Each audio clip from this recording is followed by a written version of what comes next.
Hello, good evening, welcome to Rangers Radio. Join myself, Ox, here on the panel this evening is Bridgeman and Rudy Bear. Evening, gents. Evening, Ox. Evening, Bridgeman. Oh, can I say a big good evening to you guys in the panel? Huge good evening to the guys in the lobby and to all the Rangers fans listening in all over the world. Good evening and welcome to Rangers Radio. How are you, Bridge? I'm absolutely brilliant. You know, I'm just thinking to myself, how many sleeps is it now, Ox, there? How many sleeps? Well, Two.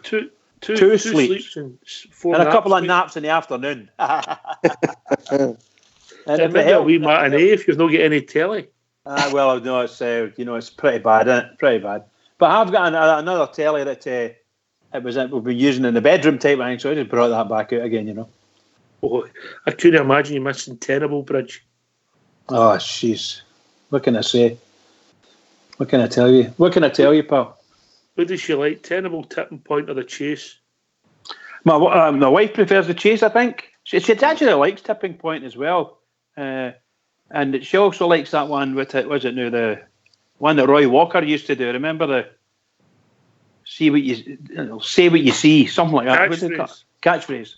My wife likes that program. She gets a good laugh at that. Some of the. I'm not keen on these things. You made a blankety blank, man, Rudy. Well, actually sometimes I just prefer sitting on my computer and doing family history stuff, you know. I'm a bit of a bore that way. I wouldn't touch your family history. What about you, Rudy? It's very interesting. Very interesting. I've got a wee auntie that does all that stuff, Bridgeman. She's into the, I can't remember what it is. She goes online, does a family tree thing and all that. I think she's got, but last time I was speaking, she's got a way back to like I think it's way back as far as about 1810 or 1815. Something she's got to, you know. And she's mad on it, you know. She spends on. Okay, can I ask you a question, Rudy? If you just think you think of your mother and your father and your grandfather, did you know your grandparents? I certainly did, Bridgeman. Yeah. Right. So they were. What I'm saying is they were comparatively young, right? Yeah. And then their parents. Yeah. Did you know them? No. Your great grandparents. I knew one of my great grandparents. There you go then. Can I just say to you, one of my great grandfathers was born in 1840. Wow. 1840. That's just amazing, isn't it? Just amazing. Yeah. And I keep thinking to myself, God Almighty, you know, he was 57 or something like when he married his second wife. 57. I think you'd have known better by that age, wouldn't you? You'd think so, wouldn't you? But they were from Ayrshire.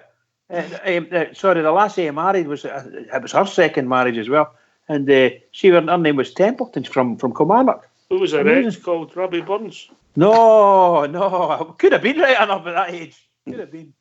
But no, anyway, that's enough of fascinating. reminiscing. How do we go to that, Rudy? It was you said it. Rudy was asking me questions about it. Because he's quite keen. Blankety blank, man. Blankety blank, yeah.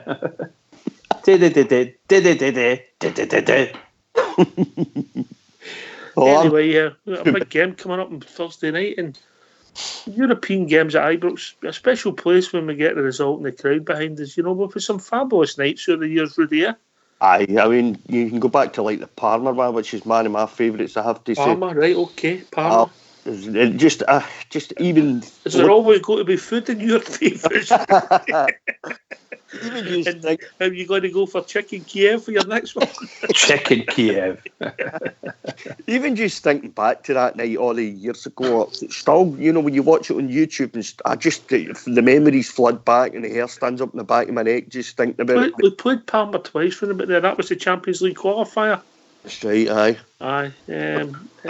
Was it Rayner and the big Australian, the fullback, good player, steady player, what was his name? Oh God, what was his name? Tony Vidmar. Did he get the goal? Tony Vidmar, aye.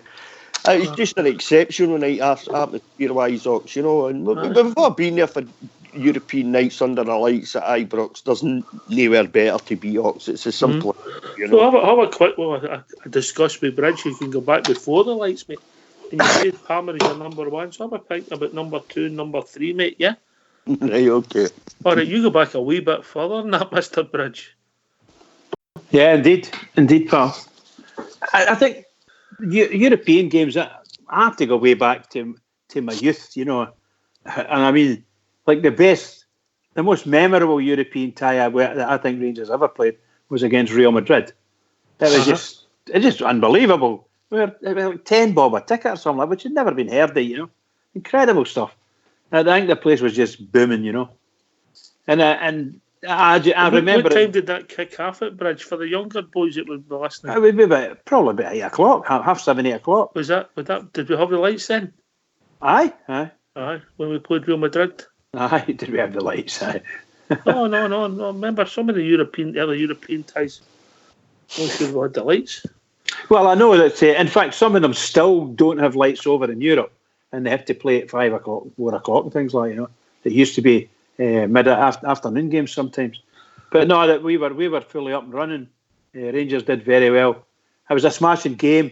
They beat us 1-0. But my God, Jim Forrest, he could have scored 5 goals there, but their goalkeeper was just magnificent, absolutely magnificent. And then they had wee Hento, and that Puskás was just dynamite. Santa Maria, oh my God, what a wonderful thing. And the great thing about that, I have to say this, we went over to Madrid for a holiday, my wife and I went. The first place I took her to was into Santa Maria. What do you call it? Santiago. Can't remember the name of it, the full one. The Bernabeu. The Bernabeu, yeah. Went in there and walking through the dressing room area, and there's big murals on the wall, and there's the Rangers on it, and it was we beat us 6-1 over there, 6-0 over there, I should say, 6-0. Incredible.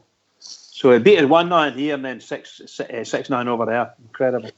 That is, obviously the guys the Puskás, the Stefano. Yeah, they were just wonderful stuff. Guys who were, that would be Ronaldo, Messi, and maybe Neymar today. Would that be fair? That would be fair enough. Yes, that would be fair enough. Yeah, they were world players, world quality. Do you fancy having a go at the Rangers team that night? Who, me? Oh my God! The only one I can remember is, in all honesty, it would be, I don't know. We'd probably Richie at that time, Billy Ritchie, probably. Yep. You would have Shearer, McKinnon. Yep. Shearer, McKinnon. No, it'd be Shearer and Caldo, and then it would be. Nope. Yeah, Caldo. No, he broke his leg. He'd broken his leg or something. So don't know who it would be in the left-hand side. Let's just say his namesake writes an article in the media, but he never played for us.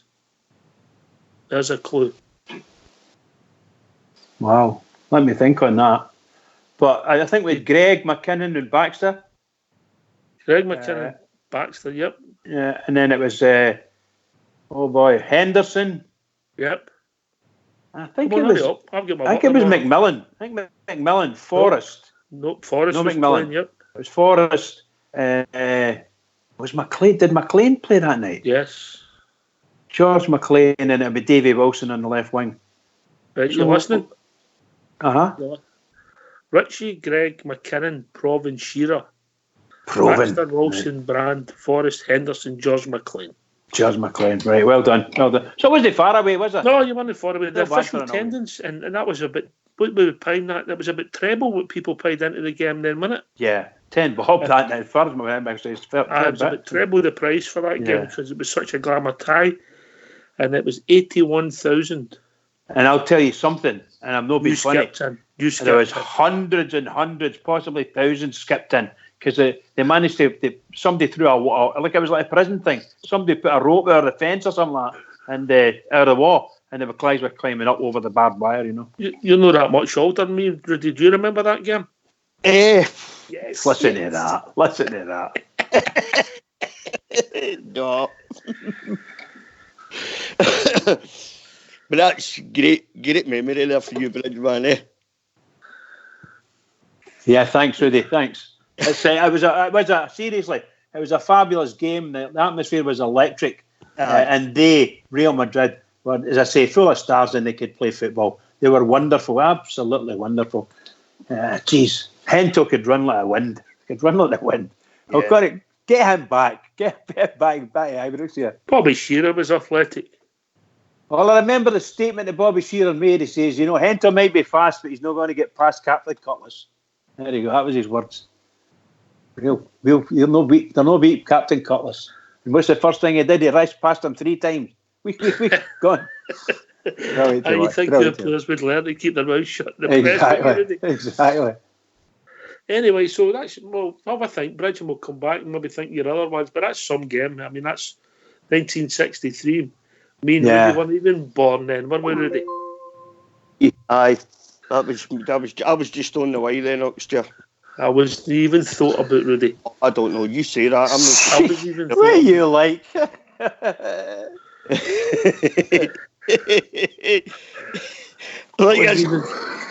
In fact, I don't even think my mum and dad hadn't done a bridge and get married in March then to claim all the tax money back. Aye.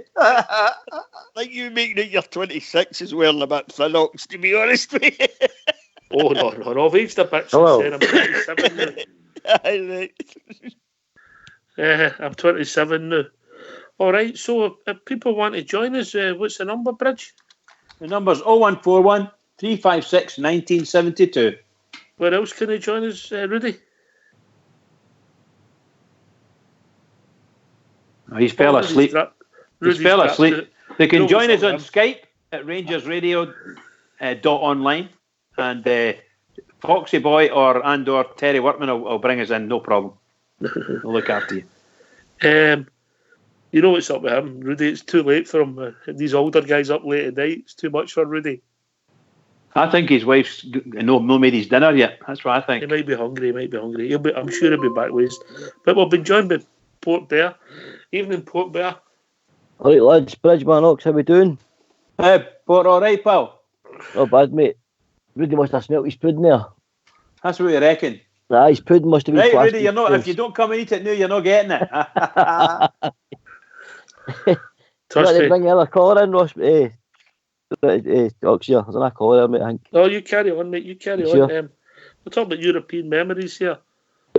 I've got to go. Probably. Hello, you there? Rudy's. All right, we've been joined by that caller now. Aye, cool. Hello, caller. That's a big caller here now. Oh, a big caller, right? Big picture. Big Ross. How are you doing, guys? How are we doing, mate? Where are you, Ross? Edinburgh, just west Edinburgh. All right, mate. All right, what's on your mind, mate? Second time caller. I remember you calling in before, mate. Aye. Oh, looking forward to the game on Thursday. Just looking forward to it, and hope our guys get behind us and have a good night. You know, just was in the boom on. Ross? Are you getting through? Aye. And it closure. Oh, brilliant. Closure. I was trying to get back in the Broomlawn again, but I was trying to I couldn't get two tickets together with my caress, so I'll let you in a wee secret here. I'll let you in, but don't promise. If I tell you this, promise me you don't tell anybody. If Port Bear and Startup turn up with other wins, there's no seats left in that stone. I was looking at that. I was looking at that, and I was going to stick my wee mucker, and he's only a wee boy, so I was going to go into the family and call you there, but I thought. What was your first European game at Ibrox, Ross? Oh, first European game at Ibrox. Oh, many moons ago. Jeez, I couldn't even remember, but I've been to everyone this year. Right. I've been to every home game. There've been some great nights this year. Porto one. I was in the Porto end when we were 2-0 up, and we was doing the bounce at him. That was amazing, man. Right behind the goals there. And that was one of my best games this year. You know, brilliant, mate. Brilliant. I was amazing, mate. It was amazing, you know. So great hoping for the same atmosphere. I didn't even realise it was that. I didn't even realise we had the banners and that up, and I didn't even realise it was that good until I seen the videos later. And it was an amazing result, but thank God I was right behind the goals and all when we lost the last goal. When it was the last couple of minutes. Aye. But it's done us it might have done us a favour, but we'll see. Only time will tell, mate. Only time will tell.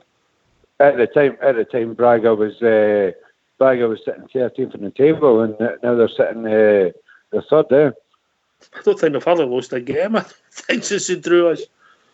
Anyway, they've hardly lost a game since they drew us. They must have got their finger out, Aye. They thought they've got to see the famous, Who's the big players for you on? Well, I'm sure we'll talk about Thursday night as again the week goes on. But who's the big players for you on Thursday, mate?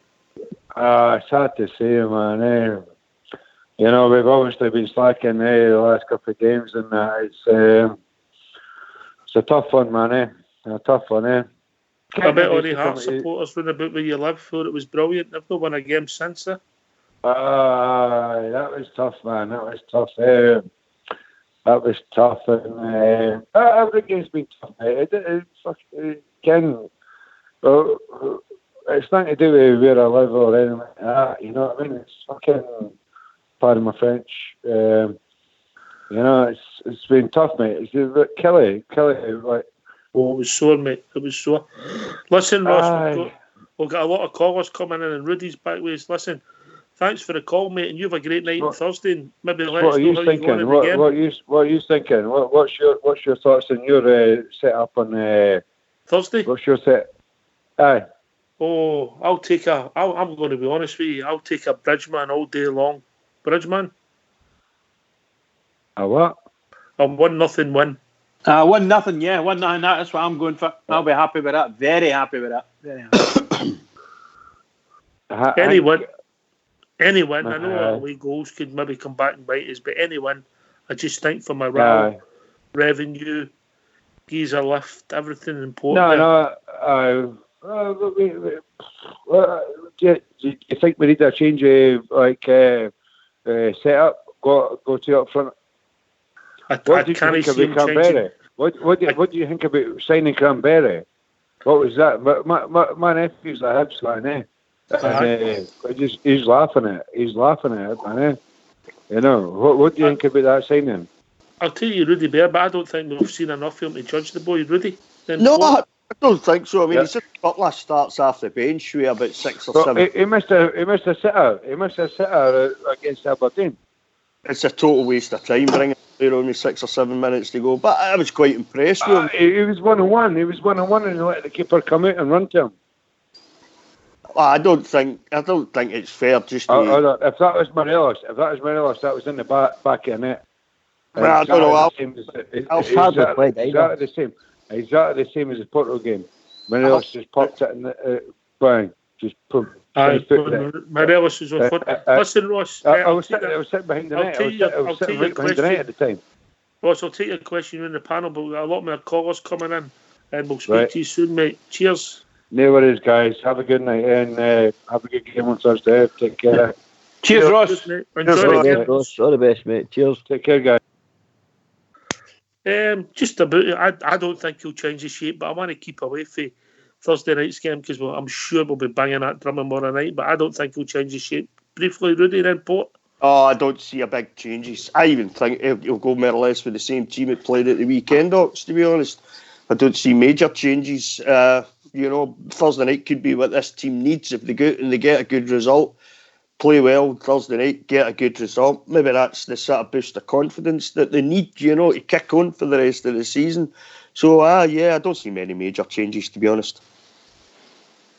I agree with you, Rudy. There'll be nothing too drastic at all. Pretty much agree with yourself. Pretty much it's going to be, the same squad that will start. I don't think there'll be a formation change. There'll be no retweak. I think it'll be the same 4-3-3, tried, tested. And this might be the spark. This might be the lift. If we get a decent result against this mob, who are flying. I mean, let's be honest, they're flying at the moment. When the manager took over for them mid-December, they were mid-table, and he's got them into third. They beat Benfica 1-0 weekend. That's the first time they beat Benfica in 65 years. They beat Porto twice. That's what I'm saying. It was the first time they beat Benfica in 65 years. So their tails are up. This could be the game to reignite your season. I hope it is. Here. I don't know if you heard this. We're having a quick chat about favourite European ties at Ibrox. But obviously you're a wee bit younger than myself. Oh yes. One for me, Ox. It was a sore night because we played so well. It was 1999 against Bayern Munich at Ibrox. Aye, yeah. They won each game. They For me, lost the goal in the last. They lost the goal in the last minute for the deflected free kick. aye. That ultimately put us out the competition. That did. That's right. It was great. I always remember in the stadium that night, the place was rocking, mate. You can imagine. And then seeing that deflected, past Charbonnier, it was like you could hear the pin drop. They couldn't believe it. They could not believe it because we had played them off the park. Was it Mateus that had the free kick? Oh, Sammer. Oh, do you know? I can remember. Sammer. Sammer. There we go. We've been joined by the Rude Global Ambassador, Mr. Global Ambassador. The Rude? How's that? Yeah, he's here spoken to on here, boy. Oh, right. Oh, no. I've not got much time, guys. All right. I've got the kids. Aye, I'm good. Well, actually, I'm not. I've tore the meniscus in my knee, man. Anyway, I've tore the meniscus in my knee. In the gym or at work? No, I was sparring with a guy. Hello? Spal. Alan, Big Al, just let me take this call and then I'll come straight back to you. Aye, nobody's on. How we doing, Andy? Aye, one for me was 1994-85 into Milan 3-1, Ibrox. Oh, yes. That was, aye. Remember the big beastie, Davy Mitchell? 1984. Aye. See, I'm going to tell you something, Alan. If you go and check that date, you'll find that was the 7th of November, that game. Aye. How's that for a memory? That's the one. I take it was there, innit? Oh, I was there, mate. Aye. Well, we lost the goal right away, Andy, and then we played really well. We put Big Mitchell up front and John McClelland, and we launched the ball for out of the park. That's and we got the goals. I think Pritchie played that night as well, didn't he? Aye, and we had them rattled, and I think Lee Durant was on a boy, but he was excellent, and he was up against guys like Rummenigge and sticks in the throat, but Liam Brady was a fabulous player. Oh, definitely. I think it would have another 15 minutes, I think they'd have caved in them. Big Jock Wallace. It wasn't fancy football, but it was entertaining. Oh, it was great. I remember that night. My first game ever I seen at Rangers was Zurich, when we played Zurich. I was only a boy. I used to wait at the train station with the Purcell tickets and ask people to tell them you're my dad, so I could go on the 50p Purcell ticket. You remember them? Aye, damn it. Aye, used to get all the powder boxes from all around the square. Should I say, my granda used to tell me about them, Alan. Oh no! Fantastic. Aye, I think I had everybody's Purcell box from around the streets, because I used to cut them all off, and every week, used to go, tell him your son, I must have had about 15 fathers in about 2 months, going up in these 50p tickets, because you had to be competed with an adult at the time, Aye. The number of games I got up with there for your 13, 14-year-old, no man, you say, where's he gone, him? I used to run off away and get down to the train station up with the games, fantastic. Great days. Brilliant, mate. Absolutely brilliant. I'll come right back for you. I'm going to go to the big man. Yeah, Big Alan, how we doing with the sore knee? Aye, no bad. It's a wee bit sore. No, I was just phoning in. I see Bridges in the paper again today, yeah? Right. You see that boy in Glasgow? No, the boy in Glasgow with a permanent stiffy. Is that you, Bridge? Oh, that's no Bridge, that's Fox. What's that? I was going to say Fox, but I'm not sure. What are you saying now? What are you saying, Big Al? I said I seen you in the paper today, but that boy in Glasgow with a permanent stiffy. The permanent stiffy, aye. No, that is definitely Fox. Imagine putting yourself in the paper with that, eh? My God. You should be happy about that. You should be putting that on Facebook, Tinder and all that. Grindr. I don't know what goes on in your world, big man. You seem near after your work with a sore knee. Unbelievable. Yeah. Is that an injury that a lot of older boys get, Rudy?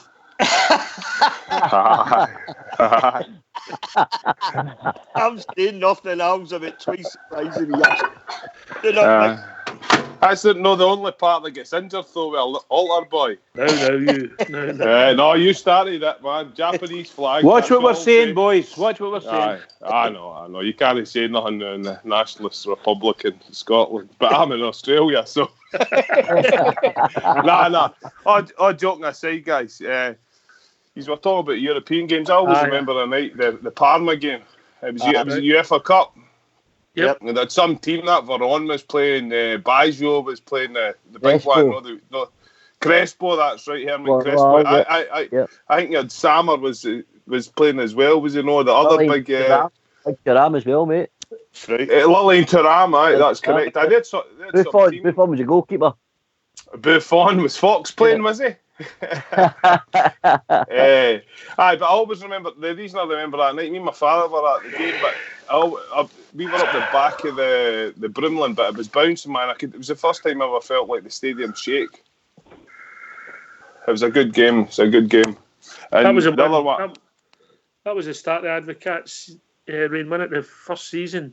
And I think it was. And then obviously we went over there and we lost a late goal. It put us out, I think, from memory, mate. But we got revenge in the qualifier about 18 months later.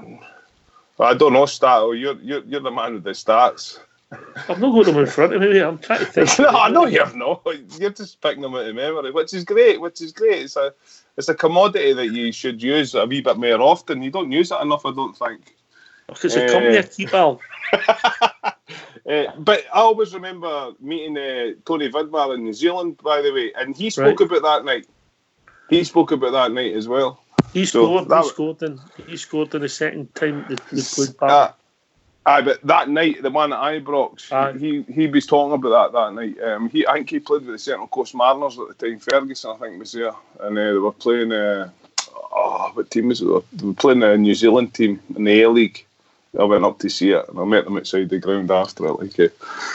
Anyway, that was always what I say, and just to congratulate the Bridgeman for making the headlines. And you want to do something about the mutton chops, sir. Get them so. No, Bridge will be all right. Mrs. Bridge looks after him well. Well, maybe that's why. Right, okay, I'll let you go, but I'll keep listening in. It's good to hear your voice, Rudy, mate. I hope so. They are. Right, take care, gentlemen. But thanks very much. Cheers, Al. All the best. Boys sneaking up for Leeds, people phoning for Australia, going to New Zealand, talking about the Rangers. I don't know, sometimes we just don't realise what we've got, Port Bear. Truly international programme. You're called Bridgeman, no Port Bear. Yeah, but I had to comment. Sorry. You were going next. Port Bear's away.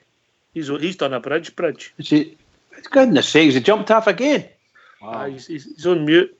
He's a shocker, that Zachary, you don't expect, honest to God, you don't expect the amount of countries you actually phone in or listening in until they actually all the boys that we're speaking to now, America, Canada, Australia. It's fantastic. It just goes to prove about what we always know, a worldwide, globe. The size of your club, mate. There's not many clubs in the world that can, boast with the support we've got, I tell you. Brilliant, Mark, isn't it? Oh, it's amazing, Rudy. Amazing. Big Al's an absolute joy, man. Every time he comes on, I laugh. He's such a good caller, Big Al. Yes. It's the pleasure of meeting him. When was it? Twice in the summer. I met him 2 days in a row in the summer, mate. Right. No, I wish he's a big boy, by the way. He's a big boy. Yeah. But he's a gentleman. A big gentleman. And he was dealing with a lot of stuff at the time, so time was against him, but we had about an hour. We had a chat for about an hour, me and the big fella. It was really great to meet up with him. And then I met him the next day at the Oxford Friendly along with Bridge and several others. Yeah, that's right. He just sounds like one of life's good guys, doesn't he? Well, he's got a real positive attitude. Adam, you still there, mate? Definitely. Andy, sorry, mate. He's been writing. I'm still here. So you're talking about the Parma game. When you talked about the Zurich game, would that have been around about 79? Yeah, I was saying about that time. I was only, I think it was about 13, 14 at the time, like yeah. I think that was a qualifier for the Cup Winners' Cup, mate. It was a prelim game. It was one each, I think it ended up now. But if I remember rightly, I think it ended up one each. I think we got knocked out with them in the two legs, if I remember rightly, you know. Right. But that was a bad night and all. But like I said, obviously young then, I used to sort of like sneak off, like, you know, where I should have been at my school and all that. I would be, you know, no man would say, where is he? Like, old dear used to say, he's away, he's run off to Scotland again, like, you know, so. But like I say, I used to get up quite a lot from that age back, you know, 14, 15. I think I did about 19 games in a row and then Purcell tickets, like, and your plum souls must have been clean as anything, huh?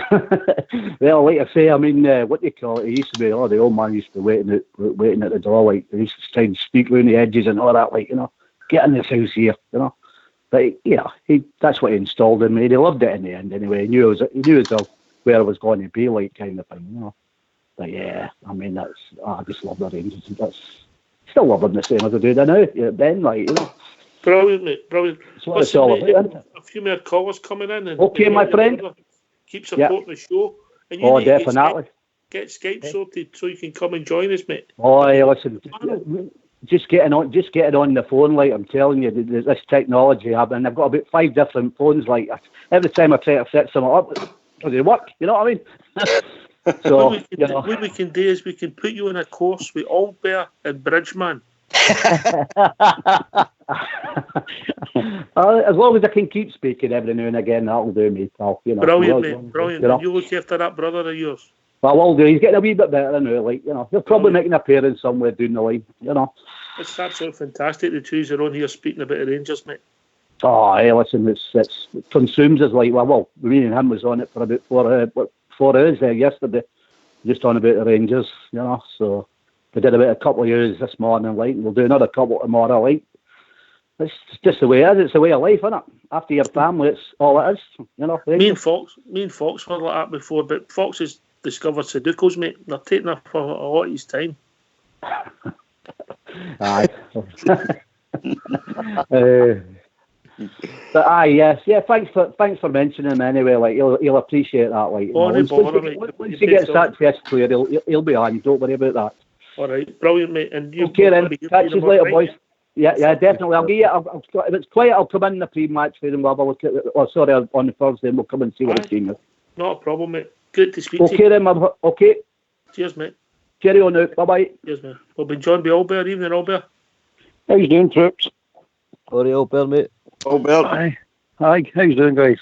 I'm just phoning. This is Albert phoning in for the continent of Cardonald.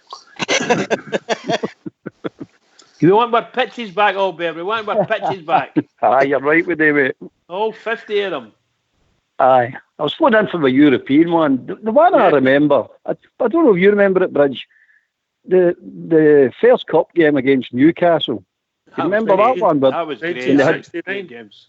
Yes. When they had the big screens on Ibrox for their away leg. Remember that? I remember it, pal. I was at that game with the big screens on the park. That's the reason it sticks in my memory, because I was young at the time, obviously. But I think we get beat, didn't we? I can't remember the score, to be honest with you. But that's why I remember it. I just wanted to find out if my memory was not playing me tricks. But aye, the big screens. Remember the big screens? I remember. Can we continue this discussion? Yes.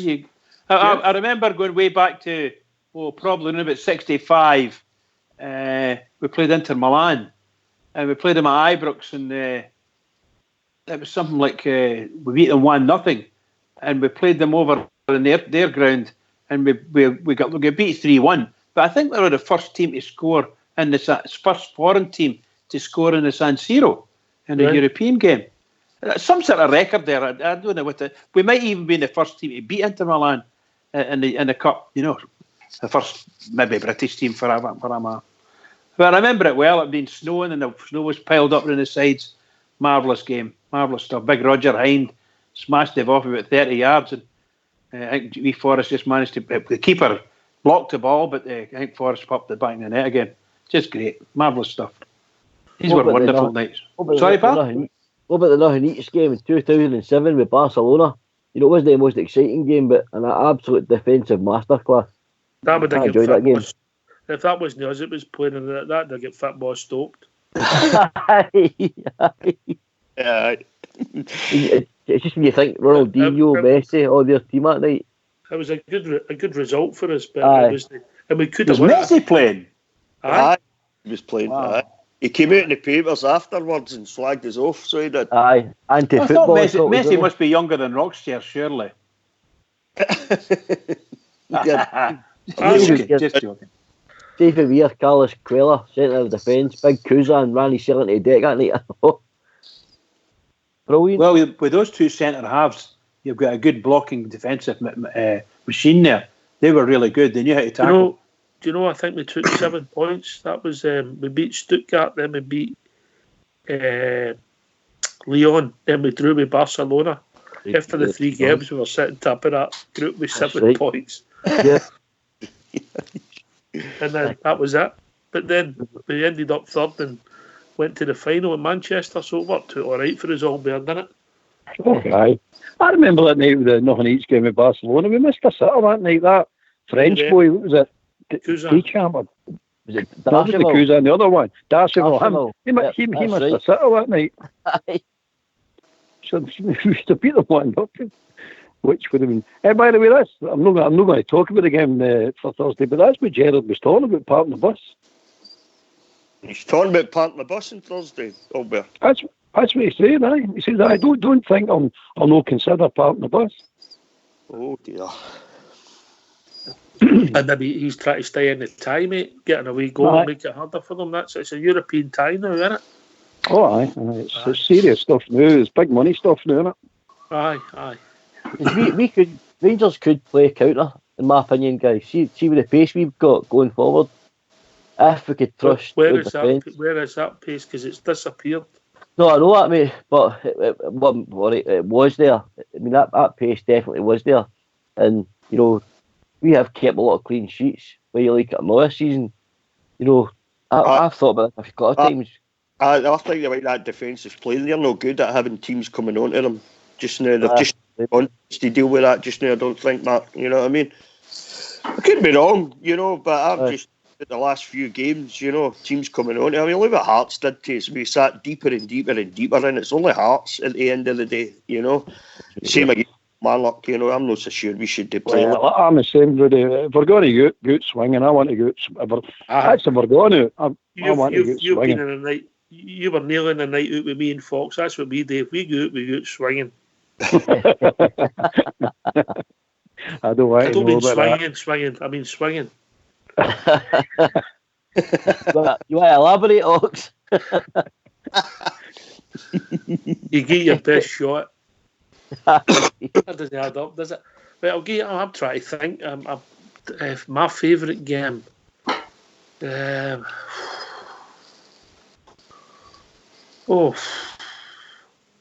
All-time European favourite game at Ibrox. There's that many, mate, sticking in mind. I might have to go for one. They were a fabulous side back in 1987 when we beat Dynamo Kiev 1-0. 2-0 at Ibrox. McCoist and Falco got the goals. The famous night that Souness brought the pitch in. Yeah, and they were an absolute fabulous team. They basically got the third in the World Cup in '86. That team, and they had most of the Russian side in there. That would maybe be my top one. That's a noisy football game I've ever been at, even to this day, by the way. Then you've got Leeds United as well in the Battle of Britain, and then I've also got Juventus for 1978. I'll go for Dynamo Kiev, mate, just because of the team they were. They were a fabulous. So were Juventus, right enough. And I suppose we'll be lucky. Not playing for them. No then. I don't think. No then. Oleg Balkan was a star man, wasn't he? I remember it. I was Harry Redknapp was at that game. Was it Harry Redknapp? I think said it's the best noise at a football ground that he's ever heard. Right. It was rocking, I remember it. It was absolutely rocking, by the way. Aye. I just get finished one of my rants that night, and I was sitting with my brother and the goalkeeper. Somebody took a shot for about 35 yards, and I'm saying to my brother, they're never going to beat that keeper. He's too much a class for that range. Next thing he threw the ball at half Falco, remember?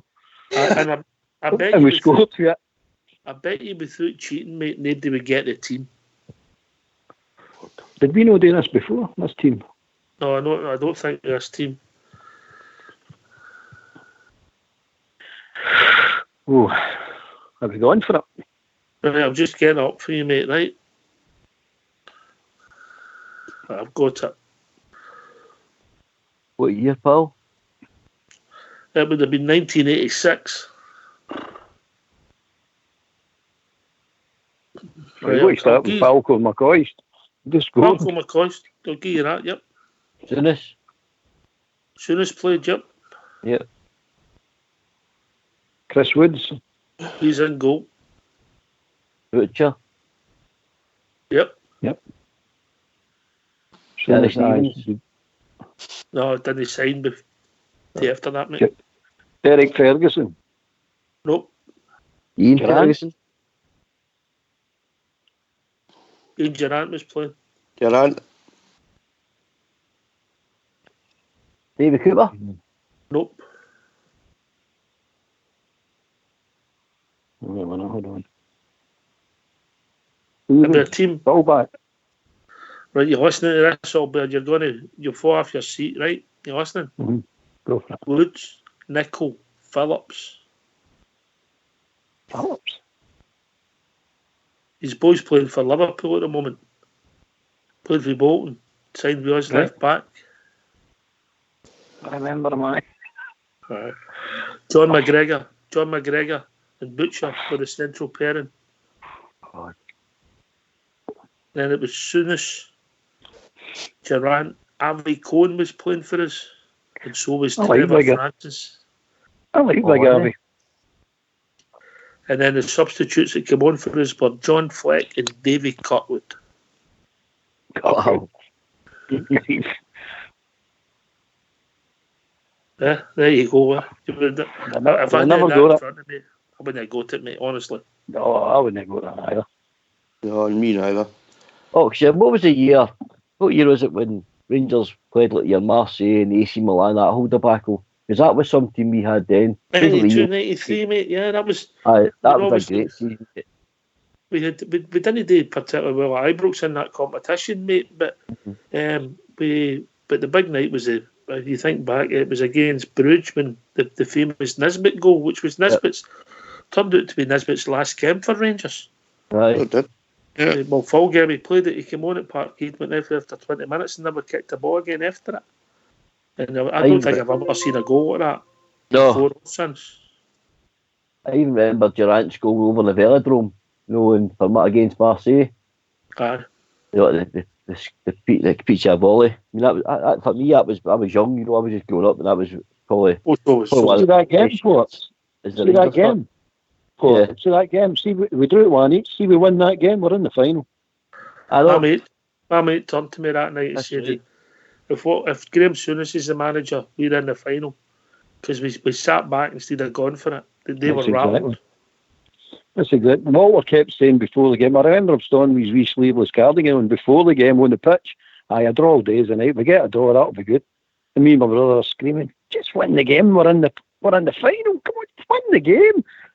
Oh, I couldn't believe it. So we got the draw, and we didn't get to the final. Like Haley gets sent halfway against, was it Bruges he gets sent half against? I don't think he missed that Marseille game. He missed that Marseille game. That was a great goal Durant scored. Great volley. Brilliant goal. We just come on there, bang, in the bottom corner. Anyway, if people want to join us, what's the number? 0141. Oh. You're no Bridgeman. You're Port Vale. I'm here, one. I'm here. Yes, the number's 0141 356 1972. Where else can you join us? Rudy Bear. You can join us at Skype at rangersradio.online, and if you call in, put the phone down and the lads will call you back. Yeah, we phone call for Fox or Technical Terry. We've been joined by young Stardog. Evening, Stardog. Good to hear from you, mate. Good evening, guys. How are you? Hey, Stardog. How you doing? Just phoning in when you're talking about European nights. I've been to some good European nights. Aye, go on then. Use your memories, mate. Well, the first one's, it's really a good one, but it's more sentiment to me. There was a competition in the paper, mate. I was only 14. I had to answer a question. End of the day, I won the competition and I got to go out at half time. So I did. Rangers v Famagusta. I got to go out in the pitch at half time and play football with another 20 boys. That was an experience in itself. And that was a European night. But I got tickets for the Porto game that year when we beat Porto 3-2 at Ibrox. What were you doing at half time? Playing football out in the pitch. Oh, all right. In front of all the fans. You could have went out with a 2-2 for all I know. Just like I was out at half time. Paying what?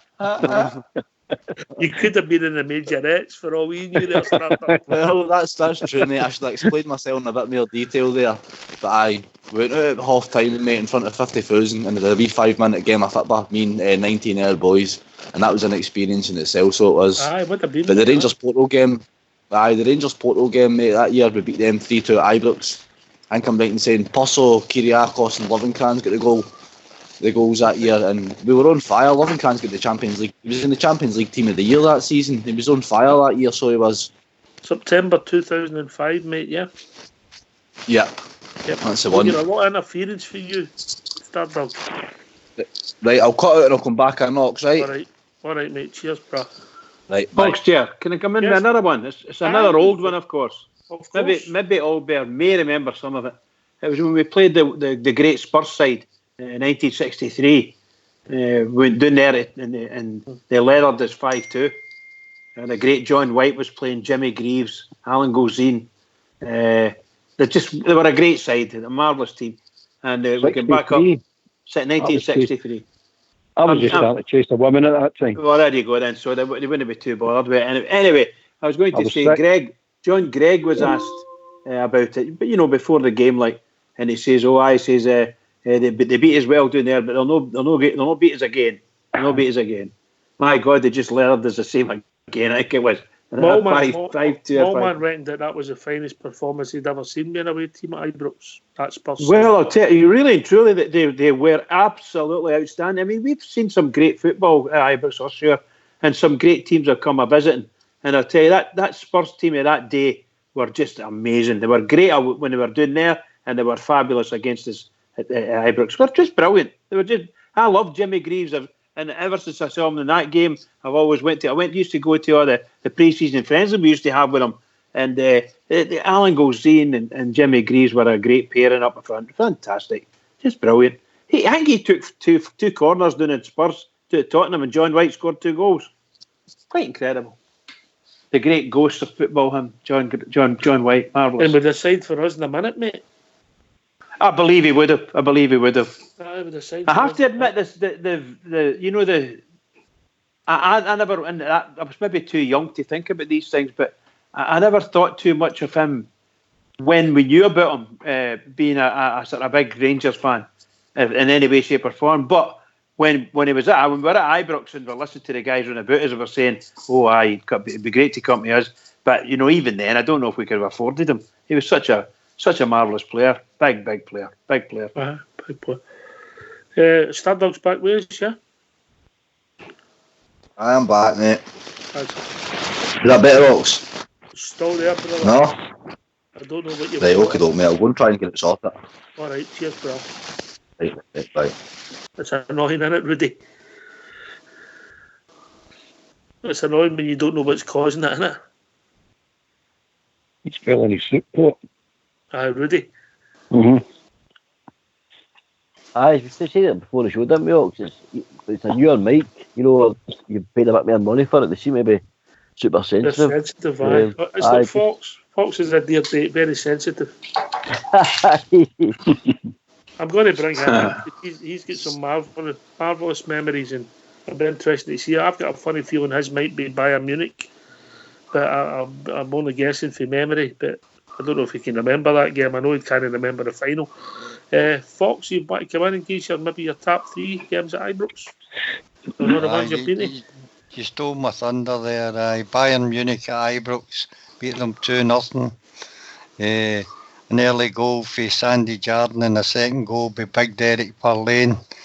Absolutely tremendous. I mean, that was a team full of what would be the West Germany World Cup winners, mate. You had players like Beckenbauer, you had Breitner, Hoeneß. That was the semi-final, mate, wasn't it? Aye, Sepp Maier in goal. Gerd Müller. Aye, Gerd Müller played in that game as well. Aye, absolutely terrific game, mate. That'd be one of my earliest and favourite memories. I'd agree with you on the Leeds game. I thoroughly enjoyed that. And a third one, oh God, I'd need to think about a third one. I wouldn't. Big goals in Mark Stafford Park that night, didn't he? Big Beckenbauer, the Huff. Oh, aye. He was totally upset. He beat them, mate. Totally upset. Big Parlane ran him ragged, didn't he? Aye. As a boy, Derek Parlane was only 18, 19 then. Aye, and it was an absolutely bouncing. It must have been about 80,000 at Ibrox that night, mate. It was absolutely tremendous. I think the official attendance that night was 90,000 folks. Aye, well, people would have a lot of lift there at that time, wouldn't you? You know. But it was absolutely fabulous, mate. Great result for our club. And then when you seen what these German players went on to be, I mean, all famous all over the world. It was a terrific result for us. Would you argue that a good friend of yours, Wally Johnston, was man of the match that night? Aye, maybe, but my big favourite was playing Dave Smith at the back there, alongside Willie Matheson and Colin Jackson and Sandy Jardine, they were terrific, mate. Was Davy Smith any good that night? Aye, Dave Smith was always good that night, mate. Oh, he was always good. He did a great run in that Cup Winners' Cup team, mate. He never had a bad game. I'm saying that. I'm just pulling your leg. And then up front, of course, we had Johnson, Steen, and Parlane. What a great side that was, Tommy McLean, you know. By the way, a brilliant partnership. When you say there, Willie Johnson and Colin Steen, they're still a good partnership to this day. They're nearly always together at Ibrox and things like that. Went to see them in the sort of the theatre, no, the Theatre Royal, the Royal Concert Hall, and that. Marvellous night with they two. Marvellous night. Really good. Really funny. They're a good company. Maybe we've had a couple of refreshments with them. Me and Mr. Fox, and thoroughly enjoyed it, haven't I, Mr. Fox? Have indeed, mate. Real down to earth guys. See when he comes out with that crack, Oxter, when he comes out, Johnson comes out with that crack. He scored a couple of hat tricks, and that was him, never done anything else. Something like that, you know. It's absolutely hilarious. Absolutely hilarious. You should have chucked it after that, he said to me. Some great players, some great memories. If people want to give their favourites, what's the number, Bridge? The number's 0141 356 1972. Or joins at Skype at rangersradio.online. We brought in a call by our Technical Terry or Fox. But this is a big game for us tomorrow night. Maybe no in history terms, but because of the way football's changed, albeit because financially, it's a big game, isn't it, on Thursday night? Oh, definitely. I mean, as I said at the beginning of the season, I'm just thinking Europe's a free hit all the way through because I wanted the league. But now that we're in the position we're in now, it's getting bigger. This game's getting bigger and bigger and bigger.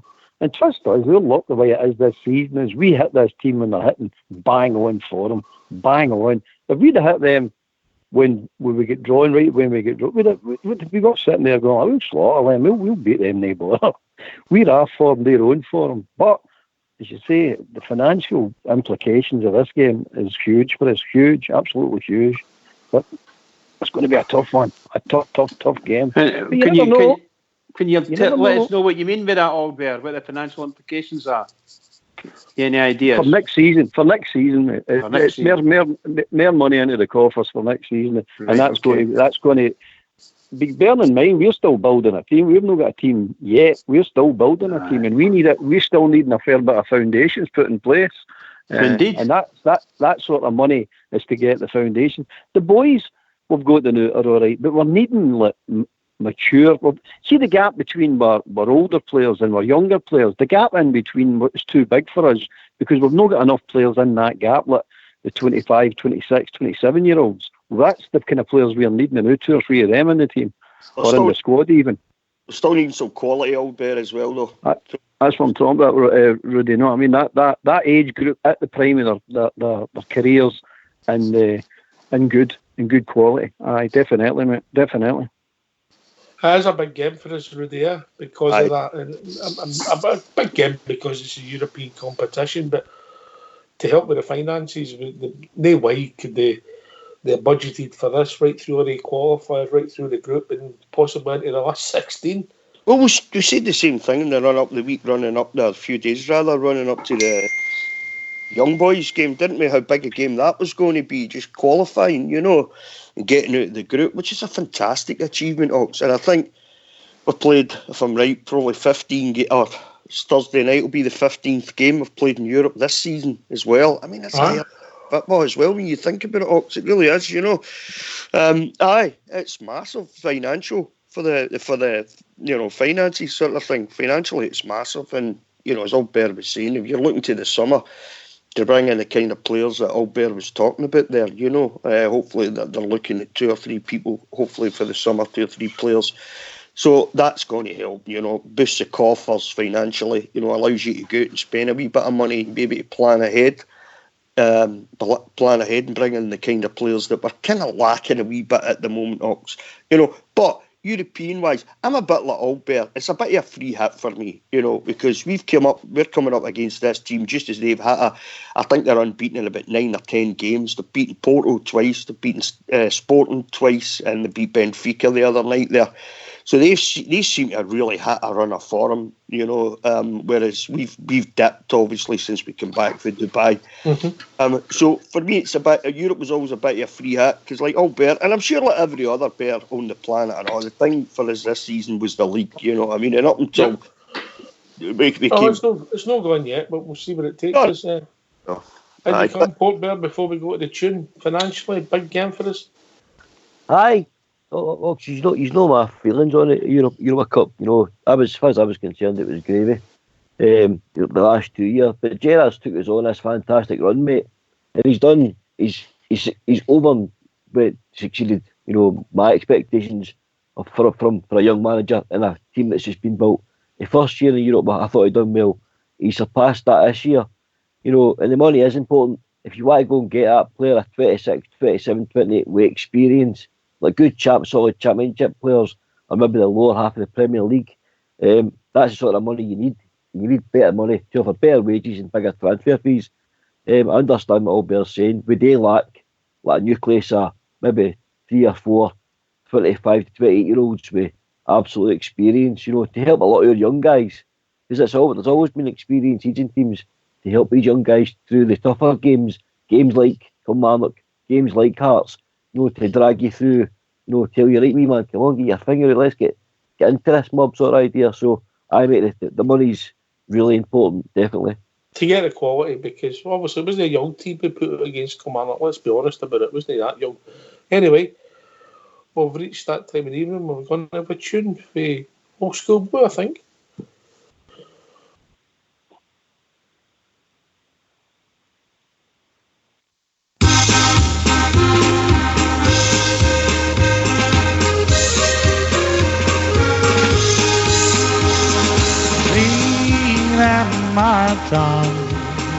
Marching on through the years of history, heads held on high, up for the jersey they will do or die. Oh, fight, fight for right, play the game with a badge of glory. We'll lose or draw, well, that's a Glasgow Rangers story. see them march on, banners high as they fly before you, loyal and true. On the wing to cheer the boys in blue, follow they will, marching on through the song of glory. We'll lose or draw, well, that's the Glasgow Rangers story.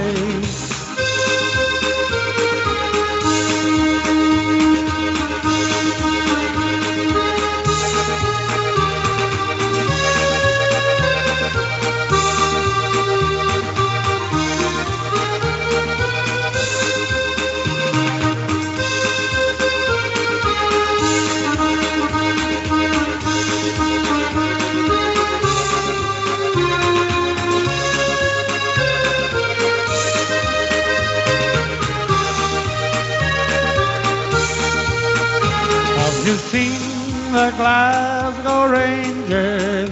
Have you seen the boys in blue? Well, they're admired by all who know them. If you knew them, so would you. For they have played with Monaco, they have played in the USA, but the greatest game in history is the game on New Year's Day. For it's the home of famous heroes, and their praises they have been sung. Willie Waddle, Tory Gaelic, Alan Morton and George Young. And when all my life has ended, and when death has made its mark, will you scatter all my ashes on the slopes of Ibrox Park? And what the angels I'll be singing up in heaven, there up above, I'll be singing, follow, follow, to the Rangers that I love. And with my flute I will be playing in the valleys and the glens. I'll be happy and contented when the Rangers win again. See them marching on through the years of history. It's head on high, up for the jersey they would do or die.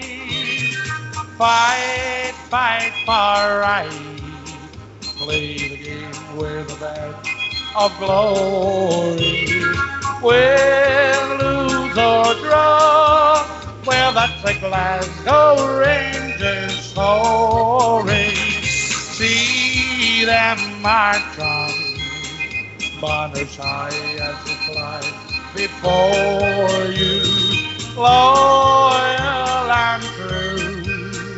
On the wing we cheer the boys in blue, follow they will, marching on to the songs of glory.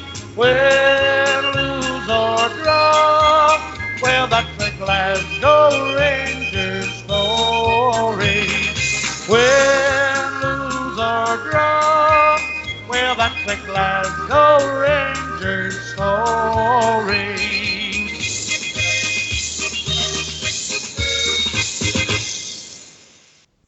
Oh, brilliant. Brilliant, boys. You like that one, Bruce? Oh, my God. That was fantastic. We just love these songs, don't we? We just love them. And the big man. Glasgow Rangers story. Selbridge, man. But just great, isn't it? These numbers, just great. Fantastic. Do you enjoy that, old bear?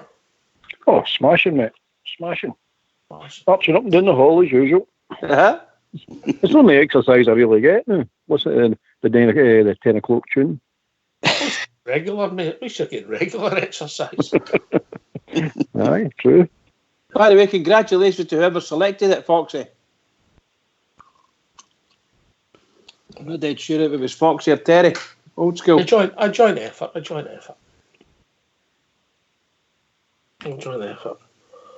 Right, where were we? Memory lane. Big game, big game. Big game, money. Financially. Money. It's all about money, isn't it? Aye, that's what comes down to money, but obviously you want to still be in the tie, and I don't want to go talking about it too much, but you want to still be in the tie come the end of the minutes. It's a typical European game, Rudera. Aye. It's what Steven Gerrard seems to have what it takes in Europe, doesn't he? You know, he's played a lot of European football in his footballing career, you know, and he knows what it takes to win in Europe. And if you look at the record that we've had in the last 2 seasons, he's done fantastically well, and the team as well, obviously, you know. But him and his coaching staff have done so well in Europe, you know. And he's got the measure of the European stuff.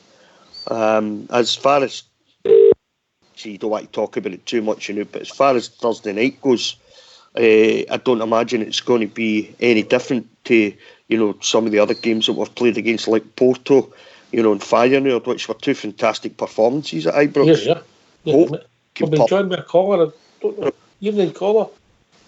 Is that the TV guide? How you doing, Oxdear? It's How you doing, Willie? Nah, not bad, mate. I didn't phone. It's either Willie and his brother. Aye, well, I can only apologise about that. Believe it or not, he's nearly 14 years younger than me. Well, funny there enough, you go. He apologised in your behalf. Ah, well, at the end of the day, that's what it's all about, isn't it? As I say, I was quite happy that we got the victory. Obviously, I haven't spoke to you on Sunday. And talking about the Braga game, I think it will suit us because of the way the park is and the way the weather's been forecast. Because they'll not be used to a heavy park. So I think that might work in our favour. Unfortunately, I've not been able to hear the show earlier because I've been having bother with my internet tonight for some reason. I don't know what the story is. What we're chatting about, well, this maybe suit you, mate. You being 14 years older than your younger brother. We were talking about memories of European ties at Ibrox. Favourites. I mean, obviously we've all got our favourites. What about you? Well, you can get back to Bobby Russell's goal against Juventus, but one of the Bobby Russell's goal, I think you'll find it was Alec McDonald and Gordon Smith scored that night. Aye, that's right as well, aye. But Bobby Russell scored away in Eindhoven. Aye, that's right, aye. I'm getting mixed up. I've got that dementia, Alzheimer's, I've had that for years, you know what I mean? One of the two. Days get better them, and one cancels the other one out. I think Sandy Jordan, I know, scored in Europe when I was away, and if I can remember right as well. I can't remember. Sandy Jordan against Bayern Munich, the semi-final. Aye, there you go. Aye. No, see I think it was the Dynamo Kiev game. Yes. One as soon as his first games when he shot. He didn't shorten the park. He actually narrowed it. And the winger, obviously, they trained on it either the night or the 2 nights before it, and the winger was used to running up and down the line. And all of a sudden, he was outside the park. I thought that was absolute genius. But see, the noise that night and the atmosphere and everything, Oxdear, that's definitely the noisiest I've ever remembered Ibrox in a European night, apart from maybe an Old Firm game. But the place was bouncing that night. I put that down as my favourite. Well, and Albert had it in his top for you, didn't you, Albert? Aye, definitely, mate. I'm the same as Willie. It was the noisiest I ever remember Ibrox. I mean, and I've heard there's been noisy nights in this run, but that night, I'm telling you, man, I never heard it like that before in my life. It was something special. It really was something special. And because you remember. Oh, you go, Albert. No, go, Willie. You go, mate. I don't know if I should bring this up, but I can remember McAllister shutting the place up within about, a minute and a half or something at Ibrox. Jesus Christ. You could have heard the pin drop. I was in the front of the Govan that night. But that was another marvellous night. It turned out to be I ended up a good night. Remember the keeper made a clown of it, and, for want of a better expression, and McCoy scored, remember? But it was what was own keepers. I mean, obviously Hateley done the same thing, and I had a few of my mates actually went down to Ellen Road although they weren't supposed to. I know somebody else that was there. Aye, that's what I'm saying. There must have been about 3 or 4 dozen, and you could hear them kind of shouting, but they had to leave kind of pretty sharpish, as you can imagine. Or they'd I have was been sitting done right in in, front of the director's box at Ellen Road that night. Aye. But honestly, the Dynamo Kiev game, for whatever reason, it was just something special that night. The place, I've never heard it so noisy, even in an Old Firm game, when we're rattling with Penny Arcade or whatever, you know. But that Dynamo Kiev game, that was just something special that night. Definitely was. Can I come in there just a second, Oxchair? I think I have to take my hat off to Old Bear and Willie. They were describing these games. They were fabulous games. They were just fabulous, great atmospheres. I think the 2 goals that we scored in Elland Road by McCoist and Hateley were just out of this world. Maybe the 2 best goals that Rangers have ever scored away from home. They were just fabulous goals. So, well done. Great memories. The first one got me a scalp right in the jaw. From? Well, I jumped up when Rangers scored and somebody hooked me. Well, obviously it wouldn't have been deliberate, Oxford. It was Ellen Road. I don't know about that. You didn't Ellen Road too, I was 4 rows in front of the director's box. All right. Probably one of the directors leaned over and smacked him. Maybe the other kid though. No, but it's great memories. Andy Gorham had some game that night. Oh, he was out of this world. He had a big black eye, didn't he? Ah, that's right. That was me. But as I say, no wonder we actually christened him the goalie. I mean, see when you think about it, for Big McCloy, do you think about it? Big McCloy was dropped with 4 different managers, including Souness. I can still remember him letting the 2 goals in at Barcelona, Albert. I mean, at the end of the day, we could have maybe lost the game because of him. When you think about it, you know what I mean?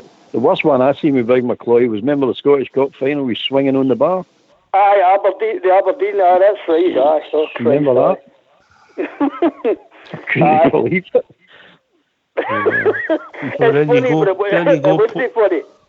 you go, Port Bear. You're having some history lesson tonight, eh? Oh, aye, every day's a school day, Aye, definitely, mate. This is superb. I'm loving it. It is, by the way. Port Bear's right. It's marvellous to listen to you. You've all got really good memories. I have to comment on Oxchair's memory right enough. He's got a great memory. But apart from the fact when he starts to remember, he thinks he's younger than everybody. Apart from that.